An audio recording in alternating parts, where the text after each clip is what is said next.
هو احنا ليه بنحب التغيير بس بنخاف منه؟ انتوا دلوقتي بتسمعوا بودكاست فيه، بودكاست اللي بيناقش عن مشاعر الإنسان وتساؤلات كتير بتدور في بالنا، اللي يمكن لو لقينا لها إجابة نعرف نواجه مشاعرنا بشكل صحي. وسؤال حلقتنا النهاردة عن ليه بنحب التغيير بس بنخاف منه. عمرك اتمنيت تغير حياتك ولما جاتلك الفرصة خفت؟ يا ترى ليه؟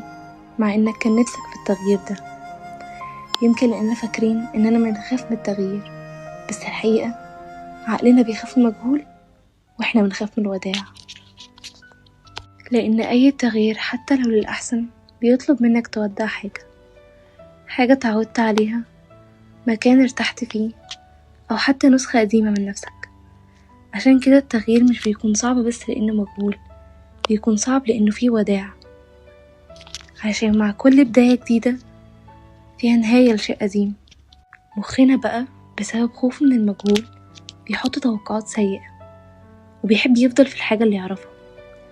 الغريب ان مخنا اوقات بيفضل الحاجة اللي بتتعبه على الحاجة اللي ممكن تريحه لمجرد انه متعود عليها. عشان كده ممكن حد يكمل في شغل مش بيحبه، او علاقة بتستنزفه، او حتى عادة مؤذية، مش لانها احسن حاجة لكن لانها مألوفة. المخ بيحب اللي بيعرفه. المخ ساعات كتير بيختار الألم اللي يعرفه على الراحة اللي لسه مجربهوش، وده السبب اللي بيخلي أول خطوة في أي تغيير بتبقى أصعب خطوة. فإيه بقى يا ترى الحاجة اللي منعك من التغيير؟ يا ترى خوفك من اللي هيحصل ولا الحاجة اللي مش عايز تودعها؟